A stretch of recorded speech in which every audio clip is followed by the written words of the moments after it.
reaction. I'm the opposite reaction. I'm the blackest sheep amongst you, and I guess that's the attraction. I'm the one to pin the blame on, scarred by life, as you can tell. Where the hell is this? This is hell. I'm the spark that starts the fires, burning all dreams and desires, and the laughter in your nightmares, holding all that you aspire. Every minute, every hour, I'm the sweetest thought turned sour. I'm the bitter taste of losing, turning heroes into cowards. I'm disease inside your bloodstream. I'm infection in your mind. All the guilt that ever haunts you and then eats you from inside. All crimes against humanity were the brighter side of me. I've got hellish plans to cripple man, all yet to be seen.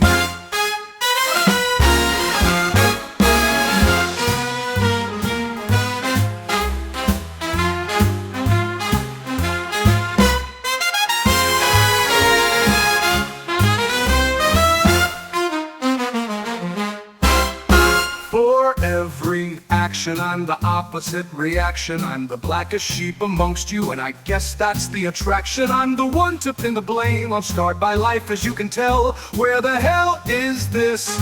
This is hell. I'm the spark that starts the fires, burning all dreams and desires, and the laughter in your nightmares, holding all that you aspire. Every minute, every hour, I'm the sweetest thought turned sour. I'm the bitter taste of losing, turning heroes into cowards. I'm disease inside your bloodstream. I'm infection in your mind. All the guilt that ever haunts you and then eats you from inside. All crimes against humanity were the brighter side of me. I've got hellish plans to cripple man, all yet to be seen.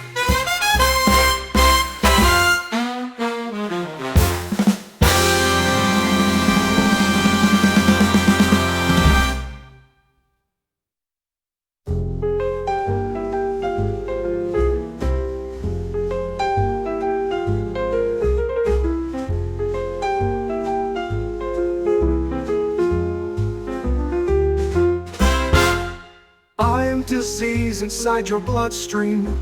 I'm infection in your mind. All the guilt that ever haunts you and then eats you from inside.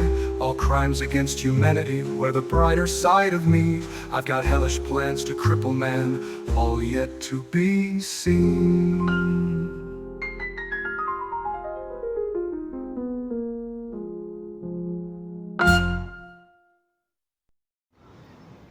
Hello, and welcome once again to the Dr. Zeero Xiron Free Magic Secret Show. Balloons and confetti and game show music and dice are rolling. So I just wanted to jump on here and before I begin, the usual, I wrote a bunch of cool music, created a bunch of cool music using Suno. And I posted it all. And I wrote a cool book called Apex Unhinged, which you should definitely check out. And if you haven't seen it yet, hit the playlist tab and you can see all my videos collected from all different subjects and whatnot.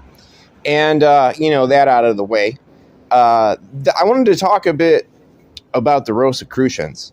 Now, I might be jumping the gun a little bit, but I do know a thing or two. And I have this particular habit where I wake up, and then it just hits me like a luminous moment. And it says, I want to read this specific book about this specific topic by this specific author, and most likely the book that I'm thinking about.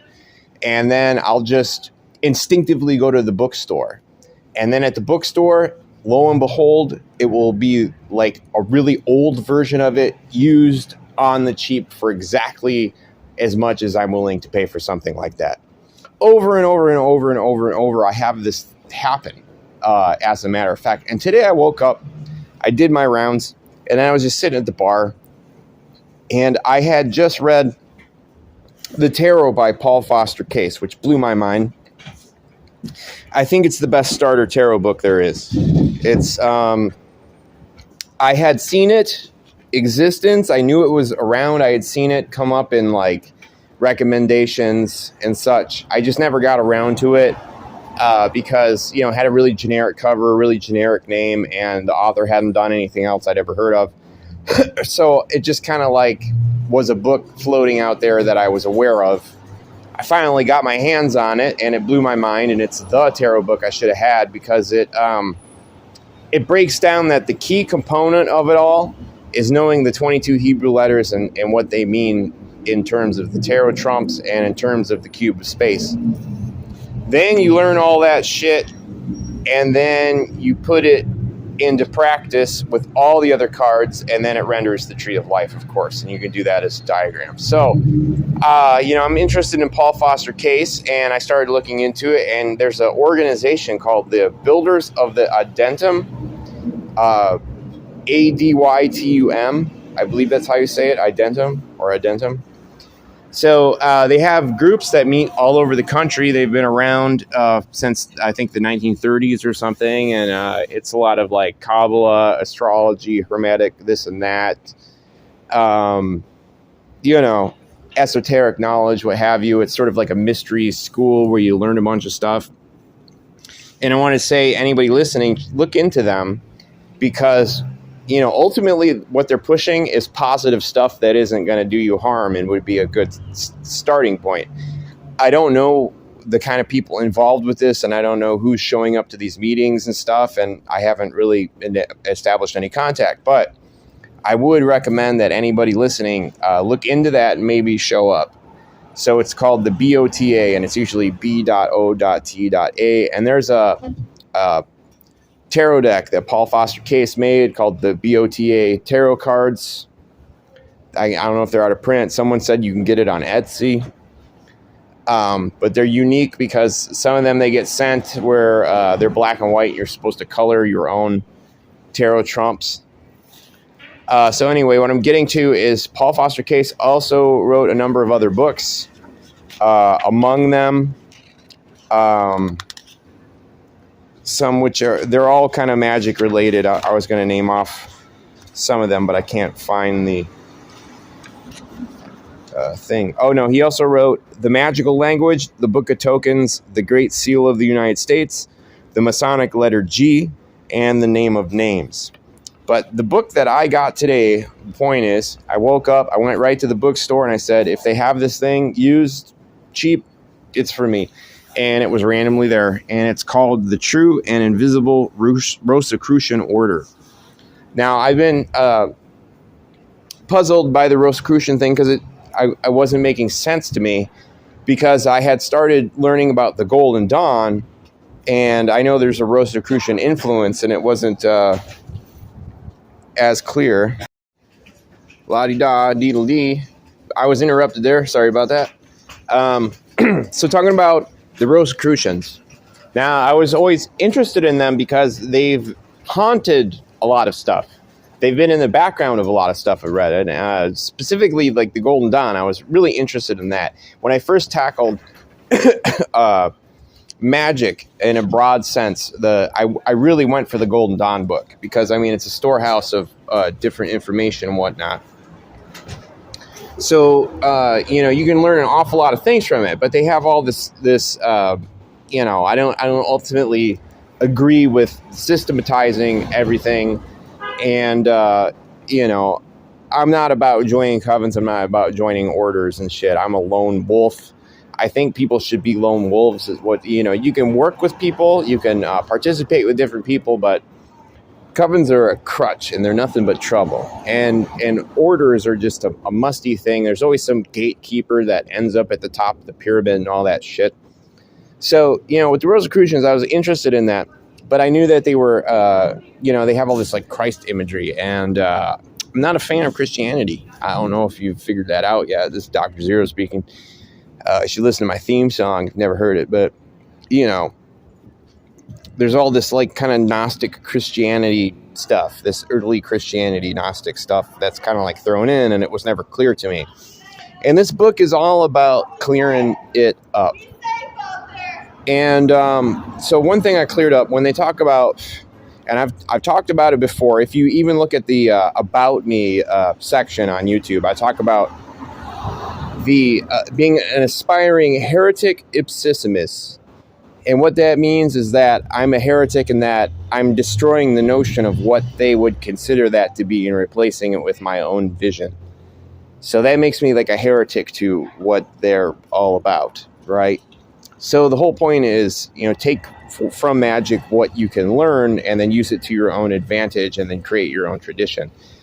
So I'm really curious because this book, this True and Invisible Order, the True and Invisible Rosicrucian Order by Paul Foster Case, is a storehouse of like what all their inner dynamics are and what they're all about. And one of the things I didn't understand, I thought it maybe was like an offshoot Christian group, but it's not at all. Because what their idea, when they talk about the person who is the ipsissimus, is the one person on earth who is like so keyed in with the cosmic everything and their own individual will and all that, that they become the de facto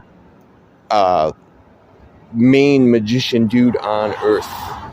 But when you talk about the when they describe it and they process it, because they have 10 grades, right? And it goes through the different sephirot of the tree of life on the Kabbalistic version, like Kabbalism with a Q, like the Magick version of the tree of life. And they have the different grades, right? Like Adeptus, Zealotor, or whatever. And you'll see these grades in the Golden Dawn. You'll see these grades with Aleister Crowley representing them as well.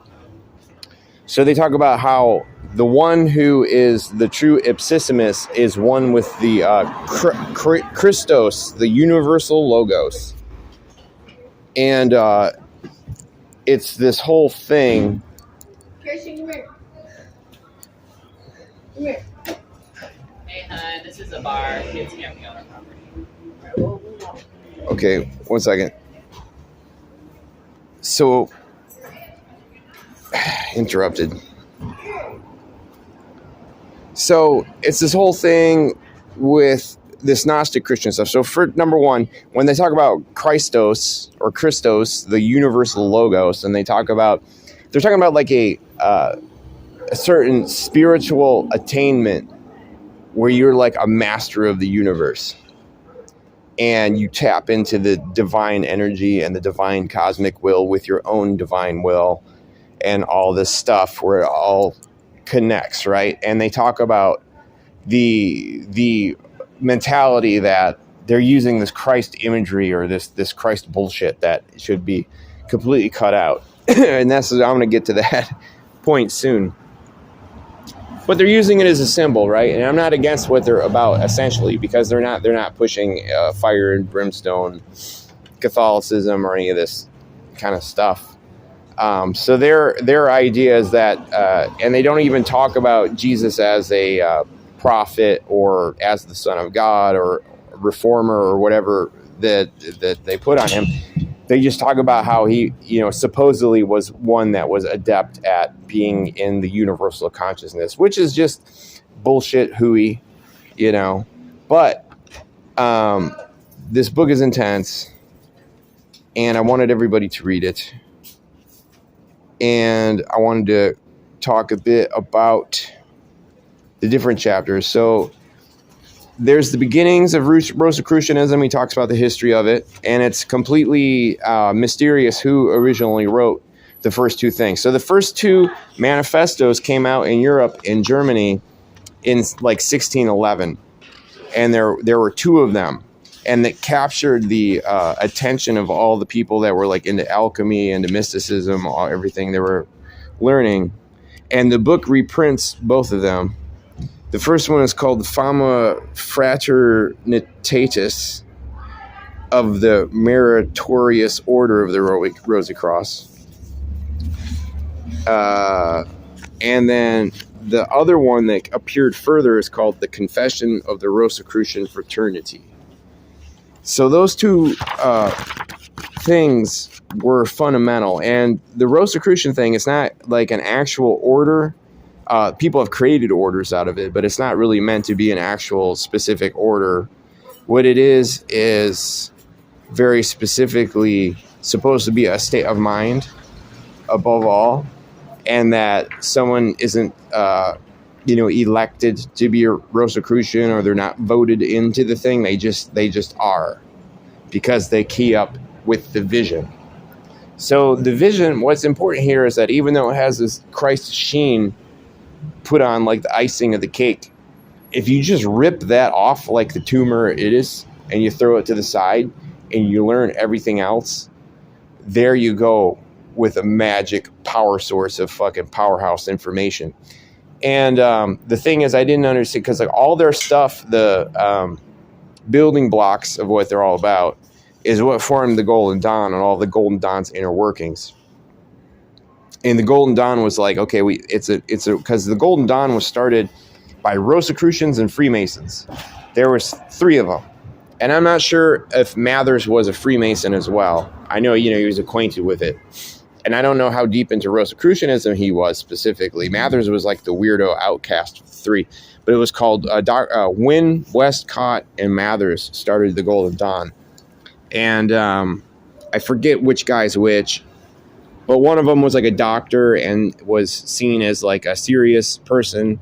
And the other guy was also a very well-connected person in a lot of series. And Mathers was the outcast weirdo, like wizard of the bunch. So within the Golden Dawn was around for a while. So after eventually Wynne and Westcott, but I think both of them died. One of them died very soon, and the other guy either died or like retired and wanted nothing to do with it or whatever. Then Mathers kept it going. And then long after Mathers was drummed out in the fallout of the Aleister Crowley thing, that's when his wife took over and started her own organization that she was the head of. And then this is where Paul Foster Case came in, because he joined her group. And then he started teaching about like tantric sex practices and shit. And she's like, this isn't respectable. This isn't, because she was a gatekeeper and all that. And he said, fuck that. I got this thing called the Builders of the Identium. And we are back full circle talking about the story. So I wanted to talk about this book and why it's totally dope. Weiser put it out. You could probably get it cheap on eBay. Who knows? But as I flip through it, as a long story short, it talks about the path and all the different grades. And they talk about all the different pathways on the Tree of Life. And they talk about, they have pictures of all the different tarot cards, how they all interrelate and form different things with gematria and such. So I want to just impress upon everyone to pick up this book. So anyway, it's looking like my recorder cut off a little early there accidentally, and something might have got clipped. So apologies for that. So if I missed any information, I'm really sorry. I don't remember what I was talking about. However, I did want to say that this book is ripe for just stealing information. Because the thing is, what I was thinking about was when the 2 original Rosicrucian manifestos appeared in history, they were from mysterious folks, right? Nobody knew who they were, and they traveled accordingly. So why not do something like that? Create some sort of manifesto, updated, where like a Rosicrucianism, where we are able to segregate this Christ influence and all this Christ malarkey, just get that out of there, just kick its ass out, and then make some sort of awesome statement. It's like they're all short, they're all like 15 pages or something, some little 15-page manifesto, and just send it to every single witchcraft store on the face of the earth. Why not? Sounds like a great idea. It's ripe for it. I'm telling everybody where to look, what to steal, because, it's okay to steal ideas. An idea is an idea. It's like a tool. It's like a hammer. You pick it up. Whatever you want to do with the hammer is up to you. That's how that works. So anyway, as I was saying, thanks for stopping by the Dr. Zeero Xiron Free Magic Secrets Show. I do hope that was a little bit informative for you.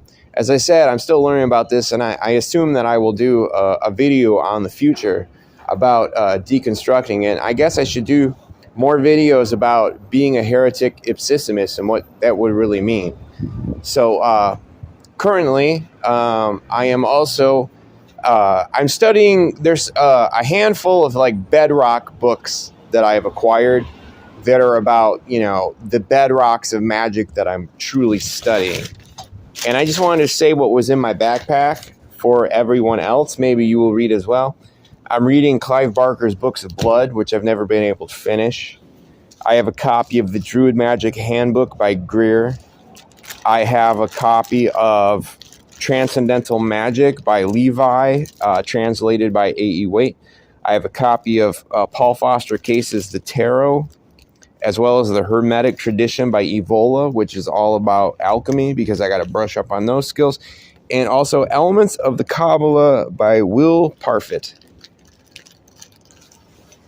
So anyway, la-di-da-dee-dee-dee. And I wanted to recommend, I never did a video on it, I don't think, or mentioned it. It's called Joker Tarot. And it came out last summer from Los Scabero. I think that's how you pronounce it. The Italian tarot company. And I thought it would be a lame gimmick deck, so I was really apprehensive. But you know, curiosity got me the best, and they actually turned out awesome. They feel very strange, like beer coasters or something. They're very light and airy when you hold them in your hands, and they have very unique imagery for all the suit cards, as well as the tarot trumps. They diverge a lot from, you know, Rider-Waite or other standard tarot imagery, and it's like a madhouse deck. It really brings out crazy stuff in people when you use them. So I highly recommend that. So anyway, that's all for the Dr. Zeero Xiron Free Magic Secret Show, and here is your hot rockin' outro just for you. Later, kids.